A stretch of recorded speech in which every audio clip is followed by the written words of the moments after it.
ओम की ध्वनि ओ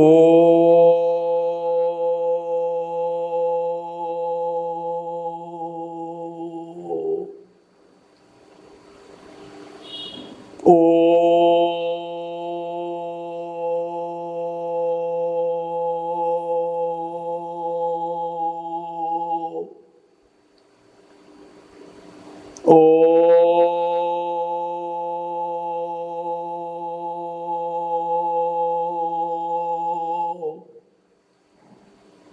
अरम की ध्वनि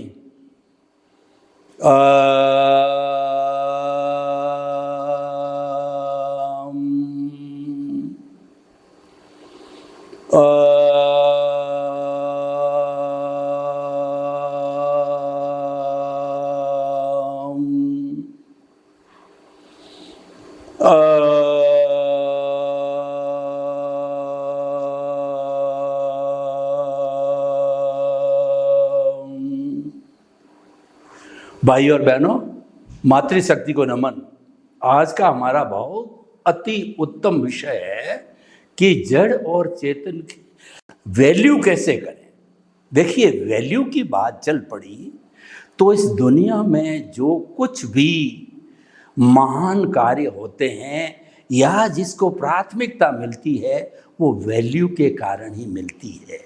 मैं आपको एक उदाहरण दूं। वैल्यू की बात चली, उस पार्टी को पूछो जो पार्टी एक मत से सरकार बनने से रह गई। अटल बिहारी वाजपेयी का एग्जाम्पल आपको मालूम है।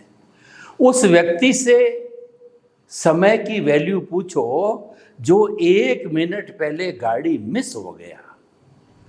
उस स्टूडेंट को पढ़ाई की वैल्यू बताओ कि वो 1 नंबर से फेल हो गया, 33% की जगह 32% ही बनी। तो ऐसे कई अनगिनत उदाहरण हैं जिनके माध्यम से हम डिसाइड करते हैं कि वैल्यू का जीवन में बहुत बड़ा महत्व है। उसका नाम ही कीमत है। हिम्मत मर्द मर्दे खुदा। कीमत उसी की होती है जो हिम्मत रखता है, साहस रखता है। साईं बाबा कहा करते थे कि श्रद्धा और सबूरी 2 बातें जिसने जीवन में सीख ली उसका जीवन वैल्यूबल हो गया। हमारा ये मानव जीवन को वैल्यूबल क्यों कहा गया है? क्या आपने सोचा? इसका कारण यह है कि ये दुर्लभ दुर्लभ अति दुर्लभ दुर्लभतम मिलता है। इसीलिए इसको पारसमणि, नंदनवन, कल्प वृक्ष, वैतरणी नदी के नाम से, चिंतामणि रत्न के नाम से संबोधित किया गया, which is very very rare. इसीलिए इसकी बहुत ही बड़ी वैल्यू है। कस्तूरी की कितनी वैल्यू है, संजीवनी की कितनी वैल्यू है, वो राम और लक्ष्मण को पूछो। हनुमान जी संजीवनी लाए वैद्य जी के कहे अनुसार, तो लक्ष्मण जी जिंदे हो गए। तो कितनी वैल्यू हो गई? जीवन। संजीवनी की वैल्यू हो गई नया जीवन। तो भाई और बहनों, कोई भी डॉक्टर जो कि हार्ट अटैक होने वाला है लेकिन उसी समय पहले वो हार्ट का ऑपरेशन करके बाईपास कर लेता और अटैक को रोक देता है, वैल्यू पूछो कितनी वैल्यू हो गई जीवन की। तो हम ये मानकर चलें कि वैल्यू का जीवन में प्रथम प्राथमिकता है। अब देखिए, ये पूरा ब्रह्मांड है वो 2 तत्वों से बना हुआ, एक तो जड़ है और दूसरा चेतन है। आप इन दोनों तत्व प्राय साथ रहते ही हमारा शरीर है वो भी जड़ और चेतन का बना हुआ। चेतन तो भीतर विराजमान और शुद्ध आत्मा स्वरूप परमात्मा स्वरूप है, वो भगवान है, वो हमारी आत्मा है। अभी हम परमात्मा बने नहीं हैं लेकिन उसका स्वरूप तो परमात्मा का ही है और अज्ञान के कारण वो बॉन्डेड कहा जाता है। इसीलिए कहा जाता है आई का मतलब pure soul, I plus my का मतलब ज्ञान is equal to bonded soul.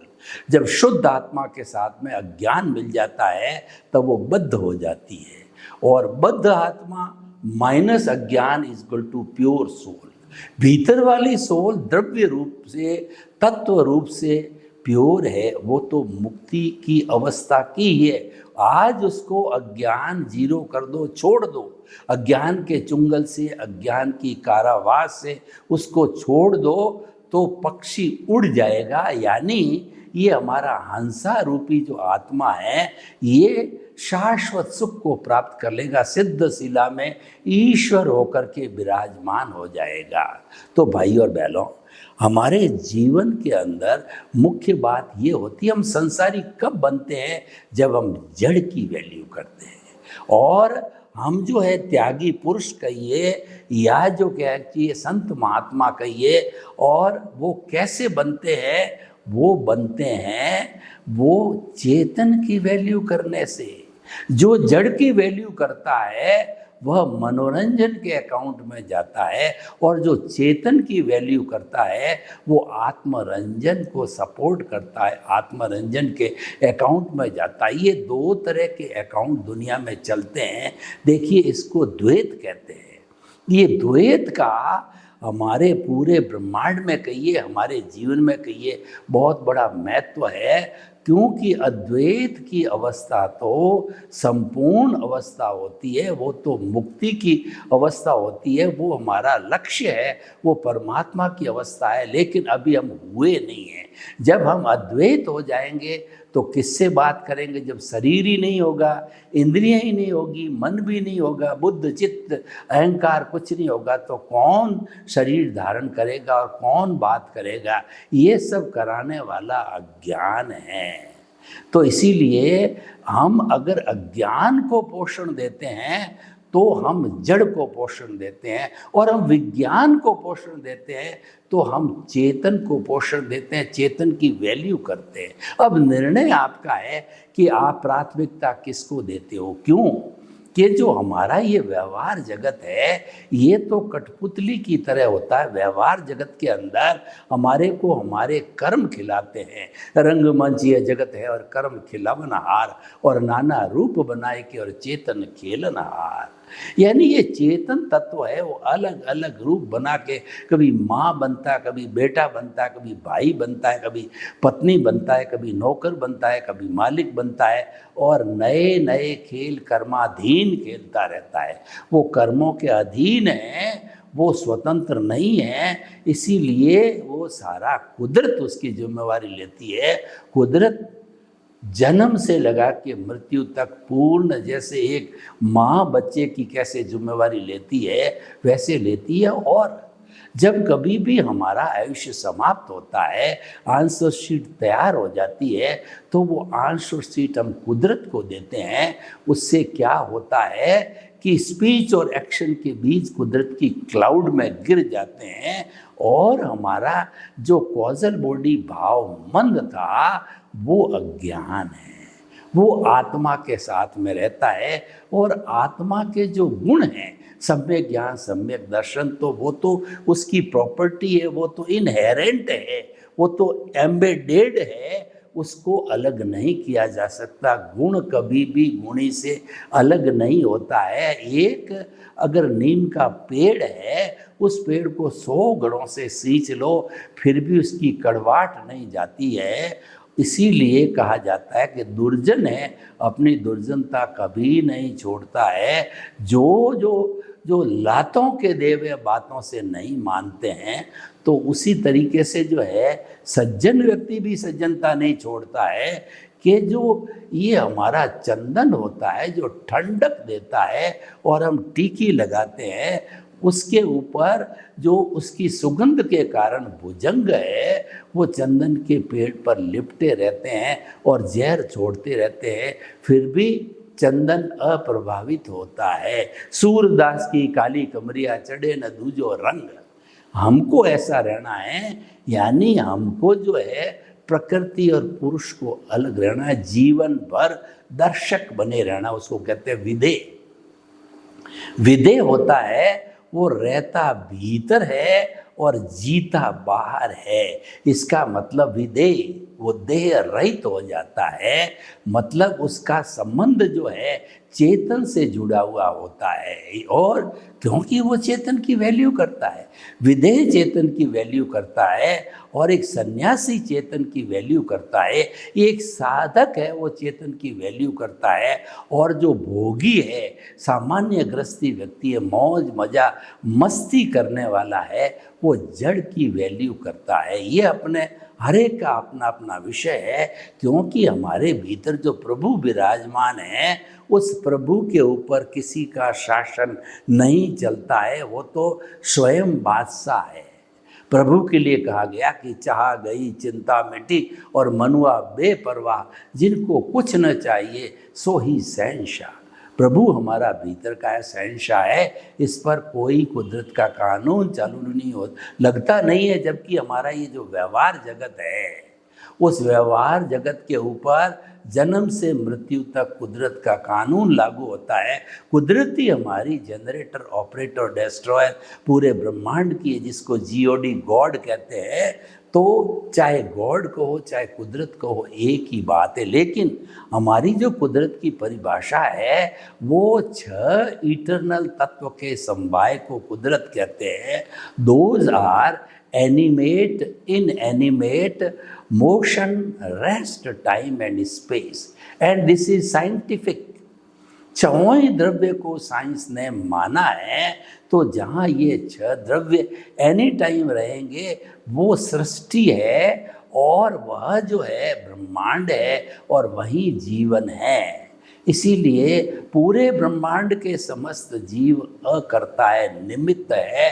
कर्ता तो केवल व्यवस्थित शक्ति, साइंटिफिक सर्कमस्टेंशियल एविडेंसेस कहिए या कुदरत कहिए। व्यवस्थित शक्ति कुदरत का एक विभाग है जो जीवित प्राणियों पे काम करता है, और उसके जो कर्मचारी है, सहयोगी है, वो है पंच संवाय। वो है अपना द्रव्य, क्षेत्र, काल, भाव और भव, या काल, स्वभाव, कर्म, पुरुषार्थ और नियति। वो जो उसके मैनेजर्स कहिए, उसके सर्वेंट्स कहिए, उनके माध्यम से हर प्राणी का जो उदय और प्रारब्ध है, यानी जैसा उपादान है, उसी के अनुसार जो है वो उसके कर्मों का भुगतान करवाती है, और वो तो निमित्त बनती है। कुदरत जो है सिर्फ निमित्त बन करके संजोग जुटाती है। उपादान तो स्वयं का हर जीवित प्राणी का अलग अलग होता है। तो भाई और बहनों, हम आपको बताना चाहते हैं, आप किसकी वैल्यू करते हो।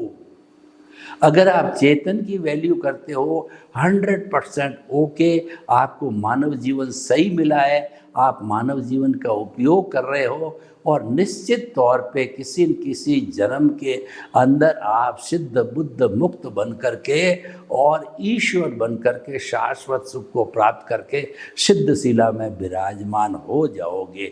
इतनी चेतन की ताकत, यानी भीतर 24 आवर एक घंटी बजती रहनी चाहिए, मंदिर में बजती है, मधुर मधुर ध्वनि में, ओम नमः शिवाय, ओम नमः शिवाय, ओम नमो भगवते वासुदेवाय, ओम नमो भगवते वासुदेवाय, अशी आउषा नमः, ओम अशी आउषा नमः।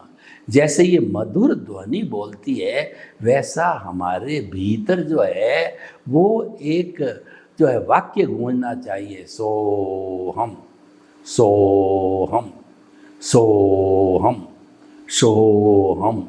मैं शुद्ध आत्मा हूँ, मैं मन वचन काया से मुक्त ऐसा शुद्ध आत्मा हूँ। मुक्त किससे होना है?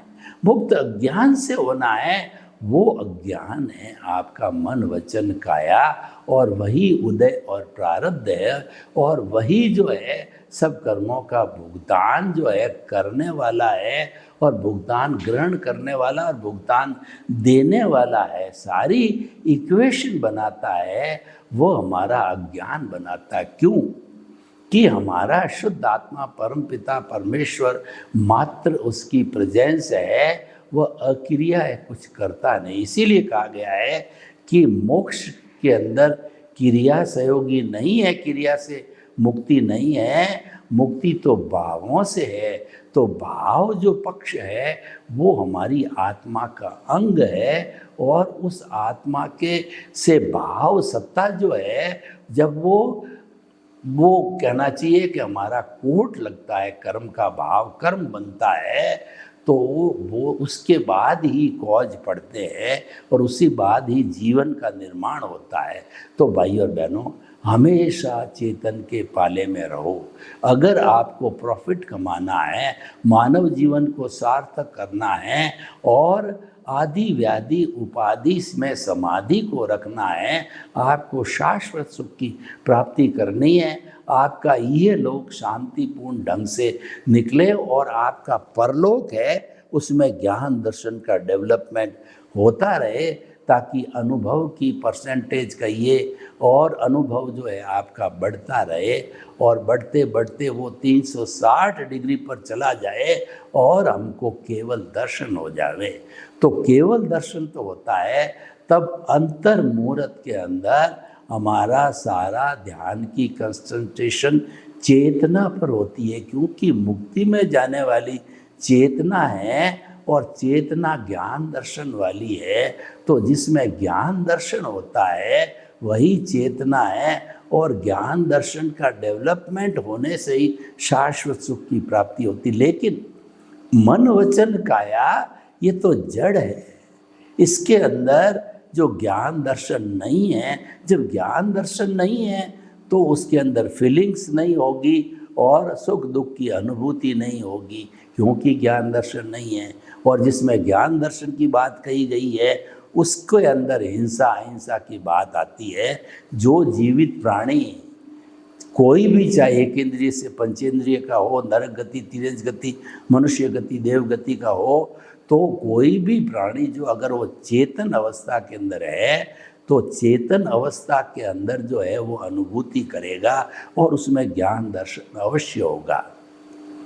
तो भाई और बहनों, एक लाइन ऑफ डिमार्केशन हमको मिली। अगर आप चेतना के पाले में रहते हो, आप ज्ञान दर्शन के पाले में हो, क्योंकि मन वचन काया अगर आप पाले में रहते हो, जिसको हम देहाध्यास कहते हैं, उसमें तो ज्ञान दर्शन है ही नहीं है, वो तो जड़ है। जब जड़ है तो उसकी हिंसा का प्रश्न नहीं है, और उसका हम सुधार करते हैं। और हमारे ये जो है दिमाग के अंदर जमा हुआ रहता है कि मन को शुद्ध करो, मन को नियंत्रण करो, मन चंचल मन लोभी मन लालची, और मन चंचल मन और मन के मते न चालिए पलक पलक मन और। कि ये मन जो है बिच्छू काटा हुआ बंदर की तरह ये नाचता रहता है, तो हमें उसके नाच को मिटाना है। परंतु मन वचन और काया तीनों जड़ है, उसमें ज्ञान दर्शन नहीं है, संवेदना नहीं है, इसीलिए उस पर और वो पराधीन है, वो कुदरत के हाथों में पराधीन है।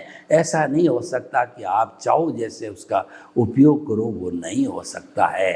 मन वचन काया तथा उससे जुड़ी हुई हर अवस्था मात्र कुदरती रचना है, और वह व्यवस्थित है, और वह प्रीडेस्टिन्ड है, और वह जो है परमानेंट, यानी वह जो है वो आने वाली है, जाने वाली है। आपका सुख जा रहा है, आपका दुख जा रहा है, आपकी आयु जा रही है, वह तो नाशवान है, क्योंकि वह अवस्था से जुड़ा हुआ है, संसार अवस्था से जुड़ा हुआ है, नाशवान होता है। इसीलिए जो संचरण करता है वो संसार कहलाता है, और संसार में हर क्षण हर वस्तु बदलती रहती है। तो भाई और बहनों, हमने वैल्यू की चेतना की, तो चेतना की वैल्यू करने का अर्थ होता है हमने आर्ट ऑफ द विजन जो है वो दृष्टि विज्ञान का उपयोग किया। आर्ट ऑफ द विजन का अर्थ है दुनिया को एक नई जो है विधा से देखने की दृष्टि।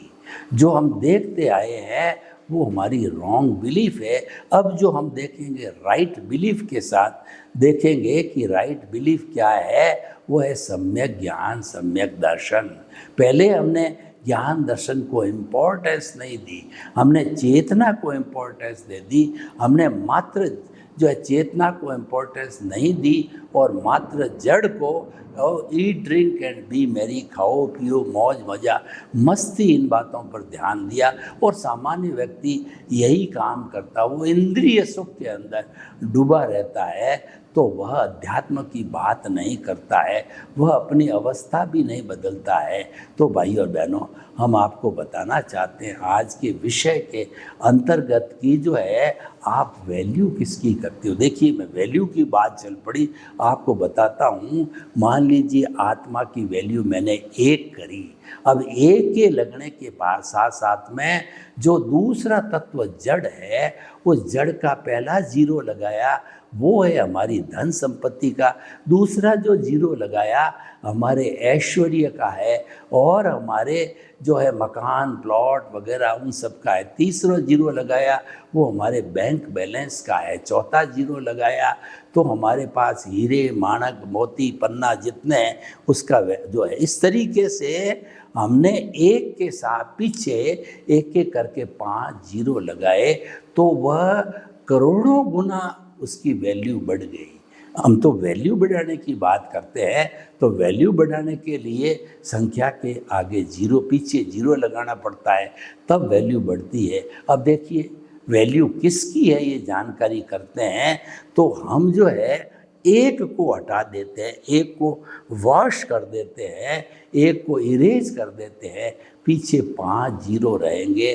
तो भाई और बहनों, मैं आपसे जानकारी करना चाहता हूँ कि वो 5 0 की वैल्यू क्या होगी, बिग 0 वैल्यू हो जाएगी।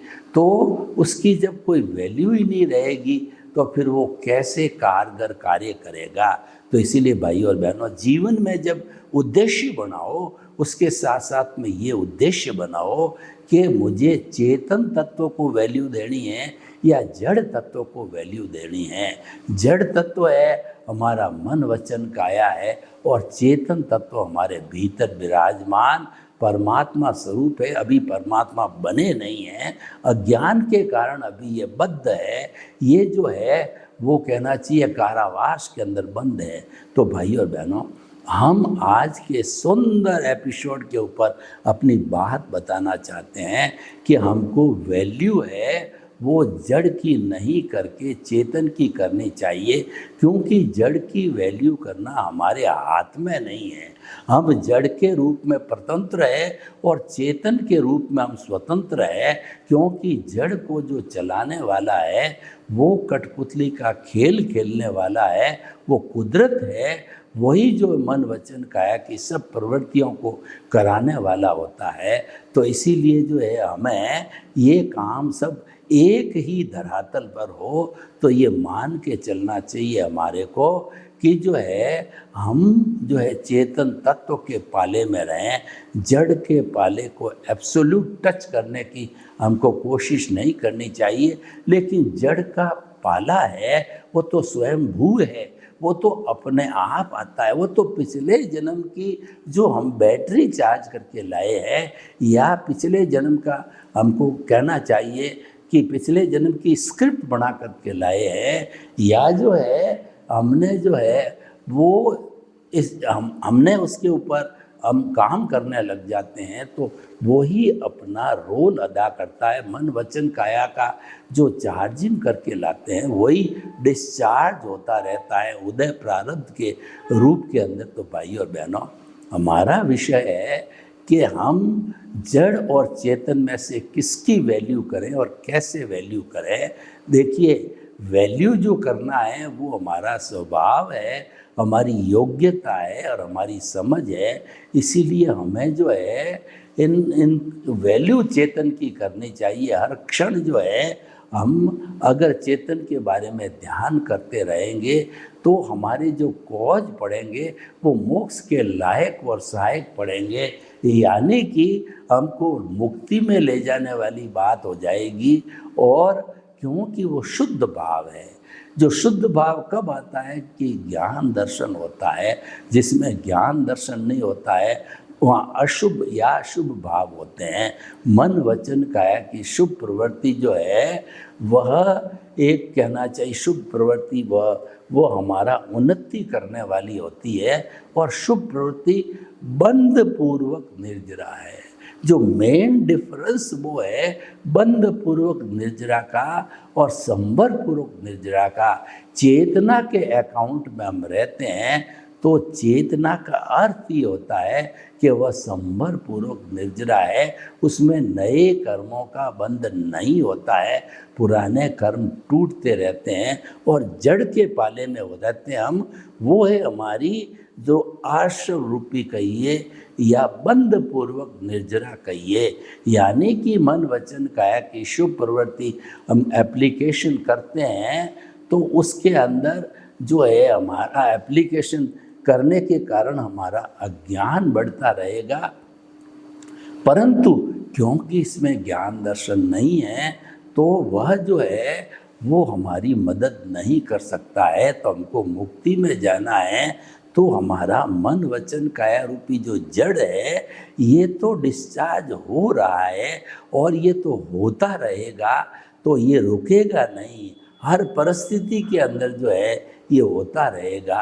तो भाई और बहनों, हम आपको ये बताना चाहते हैं कि आज का जो विषय जो है, जो कि हमारा जड़ और चेतन की वैल्यू कितना करते हैं उसके ऊपर वो है। तो हम जो है इस एपिसोड के माध्यम से जो है आप लोगों को बताना चाहते हैं कि हमेशा जो है हमें चेतना के पाले में रहना चाहिए। और कई बार क्या होता है कि जब हमारे को ज्ञान दिया जाता है तो इस हमारी शुद्ध आत्मा परमात्मा से जो है एक व्यवस्थित शक्ति रूपी शाखा जो है भाव मन के रूप में निकलती है और वह जो है हमारा पूरा शासन करती है, उसके अनुसार ही हमको कर्मों का भुगतान होता है। तो भाई और बहनों, हम आपको बताना चाहते हैं कि जो है ये आज का हमारा विषय है कि आप वैल्यू किसकी करते हो, आप चेतन की वैल्यू करने का अभ्यास करें। सर्वे भवन्तु सुखिनः, सर्वे सन्तु निरामया। लोक के जीवों को सुख मिले, शांति मिले, आनंद मिले, प्रेम मिले, सौहार्द मिले और हम सभी हिल मिल करके और चेतन के पाले में रह करके शाश्वत सुख की प्राप्ति करें। आपके प्रति मंगल भावना। ओम शांति।